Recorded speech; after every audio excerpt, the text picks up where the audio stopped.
خداوند کے عظیم نام میں سب کی سلامتی ہو، خداوند کا جلالی ہاتھ آپ سب کے اوپر ہو۔ میں سمجھتا ہوں کہ جب یہ چرچ بنا ہوگا تو اس کا ایکو کتنا زبردست ہے، یہ ساؤنڈ سسٹم کے لیے نہیں بنا ہوگا ایسا جب کسی نے اس کو تخلیق کیا ہوگا تو یہ ان کو نہیں آئیڈیا ہوگا کہ کبھی ساؤنڈ سسٹم یا ہم اسپیکر بھی استعمال کریں گے، تو اس کا ایکو بڑا زبردست ہے۔ اور میں سمجھتا ہوں کہ یہاں پر کھڑے ہو کر پریچ کرنا، منادی کرنا آنر کی بات ہے۔ جن ہاتھوں نے یہ بنایا، جن کی یہ رویا تھی، ویژن تھا، ان روحوں کے لیے ہم خداوند کی شکر گزار ہیں۔ اور ہم صبح جب پہنچے ہیں تو کافی ہم نے سویا ہے، ابھی تک ہم تھکے ہوئے ہیں، لیکن جب سے ہم چرچ میں ہیں جسم تھکا ہوا ہے لیکن روح جو ہے وہ پہنچتے ہیں۔ آمین۔ خوش ہے کہ ہم خداوند کی عبادت کر رہے ہیں۔ ہاللیلویا، ہاللیلویا۔ سب خوش ہیں؟ پریز دی لارڈ۔ تم پھر تھالیاں زبردست۔ اب تھوڑا سا مسئلہ یہ ہے کہ ہم بھائی ہیں تو ہمیں تھوڑا سا یہ تھوڑا سا چلتا ہے، ٹھیک ہے نا؟ پریز دی لارڈ۔ آج شکر گزاری کی عبادت ہے اور خداوند کے کلام میں لکھا ہے کہ جو شکر گزاری کی قربانی گزارتا ہے وہ خداوند کی تمجید کرتا ہے۔ کلام فرماتا ہے وہ میری حمد کرتا ہے۔ شکر گزاری جو ہے ایک مکاشفہ ہے، اور جن کو یہ سمجھ آ جاتا ہے مکاشفہ، وہ ہمیشہ خداوند کی برکتوں سے مالا مال ہوتے ہیں۔ جن کو نہیں سمجھ آتا وہ روپے پیسے کی بھاگ دوڑ میں اور اس کی گنت میں اور اس کی بڑھ گیا، کام ہو گیا، مارے گئے، لوٹے گئے، وہ اس میں رہتے ہیں اور ہمیشہ ان کے ہاتھ دوسروں کے سامنے پھیلے رہتے ہیں۔ اور جن کو شکر گزاری کا مکاشفہ سمجھ آ جاتا ہے، ان کے گھر میں برکتوں کے انبار ہوتے ہیں اور وہ ہر وقت شکر گزاری کرتے ہیں، ہر وقت وہ اپنے خداوند کو اپلفٹ کرتے ہیں، اس کی حمد و ثنا کرتے ہیں۔ یہ ایک مکاشفہ ہے۔ ایمانداروں کے لیے یہ ضروری ہے کہ اس کو سمجھیں۔ بائبل مقدس بارہا ہمیں سکھاتی ہے خداوند کا کلام کہ جن لوگوں نے بھی خداوند کی شکر گزاری کی، خدا نے ان کو بلیس کیا، ملٹی پلائی کیا، اتنا بلیس کیا کہ ان کے نام بائبل میں درج ہیں۔ ان کے جو بعد میں آنے والے لوگ ہیں ان کے لیے بھی وہ نمونہ بنے، اور آج بھی وہ ہمارے لیے نمونہ ہے جن لوگوں نے خداوند کی شکر گزاری کی۔ خداوند نے ان کو انعامات دیے۔ بائبل مقدس میں بہت سارے حوالہ جات ملتے ہیں جن کی شکر گزاری خداوند نے قبول کی، اور عظیم تر شکر گزاریاں ہمیں خداوند کے کلام سے ملتی ہیں۔ حنا نے بھی شکر گزاری کی جب اس نے اپنا بیٹا سیم اور خداوند کو دے دیا، اس کے بعد خداوند اس کو اور بیٹے اولاد دی۔ ہاللیلویا۔ ابھی جیل کی ہم شکر گزاری دیکھتے ہیں کہ جب وہ داؤد بادشاہ کے پاس لے کر جاتی ہے سب کچھ، تو خدا نے اس کو کہاں سے اٹھا کر جب وہ ملکہ بنا دی۔ یہاں پر جو حوالہ آج پڑھا گیا ہے آپ کے سامنے، ایک عظیم شکر گزاری ہمیں نظر آتی ہے۔ مریم جو لازر کی بہن ہے، یہ وہی لازر ہے جو مر گیا تھا، یہ وہی لازر ہے جس کا ذکر مرکز کی انجیل اس کے 11 باب میں ہوا ہے، اور یہ جو حوالہ پڑھا گیا ہے یوحنا کی انجیل اس کے 11 باب میں اس کا ذکر ہے، اور یہ جو حوالہ پڑھا گیا ہے یہ یوحنا کی انجیل اس کے 12 باب سے اس کی تلاوت ہوئی ہے۔ اب وہ یسوع مسیح جس کا دعویٰ ہے اور جس نے دعویٰ کیا کہ وہ قیامت اور زندگی ہے، وہی یسوع جس نے مریم اور مارتھا کے بھائی کو زندہ کیا 4 دن کے بعد، اب وہ خداوند جو قیامت اور زندگی ہے وہ مریم اور مارتھا کے گھر میں ہے، اور مریم نے ایک بڑی زبردست طریقے سے شکر گزاری کی۔ کیا کیا اس نے؟ کتنے دینار کی بات ہو رہی ہے؟ سب نے سنی پراپت؟ کتنا قیمتی عطر؟ بیش قیمتی عطر۔ آپ اس کی کوانٹٹی پہ نمبر پر نہ جائیں، لیکن ایک بات طے ہے کہ وہ عطر جڑا سی وہ بیش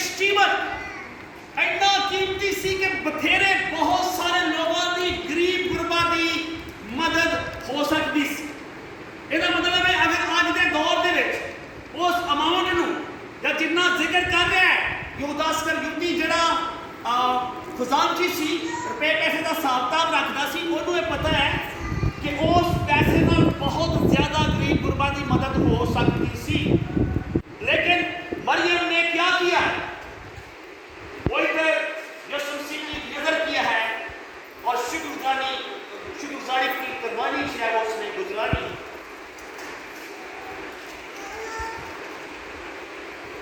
اب ذرا غور کریں، مریم کے لیے وہ دولت جس کی یہودا اسکریوتی بات کر رہا ہے اس کی ویلیو کیا ہے؟ جس کا بھائی مر گیا اور اب وہ زندہ ہے، اب وہ یسوع مسیح کے ساتھ بیٹھ کر کھانا کھا رہا ہے، وہ زندگی پا چکا ہے، اس کو زندگی مل چکی ہے۔ جو رو رہی تھی کچھ دن پہلے، آج ان کا بھائی ان کے درمیان موجود ہے۔ دنیا کی دولت ان کے لیے کیا ہے؟ مریم کے لیے وہ 300 دینار ہو، وہ 1000 دینار ہو، وہ کروڑوں روپے ہو، وہ سونا ہو، وہ ڈائمنڈ ہو، وہ چاندی ہو، وہ دنیا کی ساری دولت کیوں نہ ہو، ان کی سب سے بڑی خوشی جو لٹ گئی تھی وہ واپس آ گئی ہے۔ اس کے لیے اس دولت کی کیا ویلیو تھی؟ نتھنگ۔ لیکن یہودا اسکریوتی کے لیے اس کی بہت ویلیو تھی، کیونکہ وہ پیسے سے پیار کرتا تھا، اس کے لیے پیسہ ہی سب کچھ تھا، اور پیسے کے لیے اس نے اپنے گرو کو بھی، اپنے استاد کو بھی، اپنے خداوند کو بھی بیچ دیا۔ جو دنیا دار ہے جب شکرگزاری کرتے ہیں تو وہ سوچتے ہیں، ان کی شروع ہوتی ہے اچھا جی کو 2 دے گے نکالیں پھر ساتھ شروع کو شاید کریں گے بریانی سے کریں گے، لیکن آخر میں شاید چنیا والی رہ جائے، یا وہ 3-4 دے گے انہوں نے بنانی تھی، وہ 2 پہ بات اینڈ ہو جائے، اور 2 دے گے بھی بنا کر وہ کاٹن کا سوٹ پا کے جیبا ہاتھ پا کے تھوڑے سے ایسے میں گھوم رہے ہوتے ہیں۔ پادری صاحب نے بلایا ہے، پادری صاحب آئے نہیں، آج اسی شکرگزاری کرائیے، آج اسی بڑا کام کر دیتا ہے، میں کہنا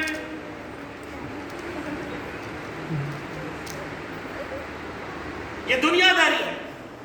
یہودا اسکریوتی کی جو سوچ ہے وہ دنیا کے تھاٹ کو پریزنٹ کر رہا ہے جس طریقے سے دنیا سوچتی ہے، لیکن جو ایکٹ، جو فعل، جو عمل، جو شکرگزاری جس دل سے، جس نیت سے مریم کر رہی ہے وہ صحیح معنوں میں خدا کو جانتی ہے، اور اس کو پتہ ہے کہ ہر ایک اچھی چیز کا منبع، ہر ایک اچھی نعمت برکت لوگوں کے باپ کی طرف سے ہے، اور وہ جانتی ہے کہ یسوع مسیح ہی قیامت اور زندگی ہے۔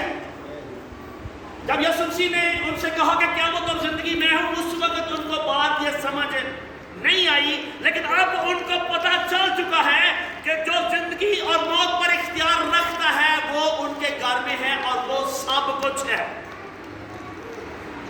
جو جانتے ہیں وہ شکرگزاری کرتے ہیں، جو سمجھ جاتے ہیں کہ ہر ایک اچھی چیز خداوند کی طرف سے ہے، زندگی اور زندگی کی نعمتیں، یہ ساری برکتیں، یہ ساری شان و شوکت، ٹائٹل، اچھی جاب، دولت، گھر، اولاد، بیوی، زندگی، ہر ایک چیز خداوند کی طرف سے ہے، اور وہ خداوند کو پیش کرتے ہیں، پھر خدا ان کو بلیس کرتا ہے۔ اب ذرا غور کریں، مریم کے پاس آپشن تھا کہ وہ سستی چیز بھی لے سکتی تھی۔ اگر 300 دینار کی بات ہے ممکن ہے اس کو 100 دینار کی بھی چیز موجود ہو مارکیٹ میں، شاپ کیپر کے پاس، دکان میں 200 والی بھی ہوئے، لیکن 300 والی بھی تھی۔ اس کا ہاتھ کس طرف پڑا، اس کی جیب کس کے لیے کھلی، کیونکہ وہ جانتی تھی کہ یہ ساری چیزیں میرے خداوند کے نزدیک کچھ بھی نہیں ہے، ان کی کیا ویلیو ہے، میرا سب کچھ اپنے خداوند کے لیے حاضر ہے۔ اور یہاں پر اس حوالے میں صرف دولت کی بات نظر نہیں ہمیں آتی، بعض کا ہم دہیا کی دے کر، پادری صاحب کو ہتھیار دے کر ہم سمجھتے بڑا ہم نے کمال کر دیے۔ اس نے صرف بیسٹ دولت یا زیادہ دولت یا صرف اپنا خزانہ دروازہ ہی نہیں کھولا بلکہ اس نے مکمل طور پر اپنے آپ کو خداوند کی حضوری میں پیش کر دیا. اس کے نزدیک اس کی رسپیکٹ، اس کی ایگو اس معاشرے میں اس وقت خاص طور پر یہودی کلچر میں ایک عورت کا مردوں کے جہاں پر وہ کھانا کھا رہے ہوتے تھے وہاں پر آ کر بیٹھنا ہی معیوب تھا. لیکن نہ صرف وہ آئی ہے بلکہ اس نے کیا کیا ہے کہ اپنے بالوں سے یسوع مسیح کے پاؤں مبارک کو صاف کیا، پوچھا ہے، عطر لگایا ہے. تو جب بات بالوں کی آتی ہے تو اس کا مطلب ہے اس نے سر یسوع مسیح کے قدموں میں جھکا دیا ہے. یہ اس نے پرستش کی ہے خداوند، یہ اس نے شکرگزاری کی ہے خداوند. کیوں کی ہے؟ کیونکہ اس کا بھائی جو مردہ تھا وہ زندہ ہو چکا ہے، وہ اس کے ساتھ بیٹھا ہوا ہے. ان کی زندگی کی سب سے بڑی خوشی ان کو واپس مل چکی ہے. اور مریم نے بیسٹ چوز کیا کیونکہ خدا نے جو اس کے لیے کیا وہ دی بیسٹ تھا. اور مریم نے بھی کہا میں دی بیسٹ اپنے خداوند کے لیے کروں. آج ہم جب وہ ہمارے ساتھ دی بیسٹ کرتا ہے یا ہمیں دی بیسٹ دیتا ہے تو ہم اس کے لیے دی بیسٹ کرتے ہیں. ہمارے بہت سے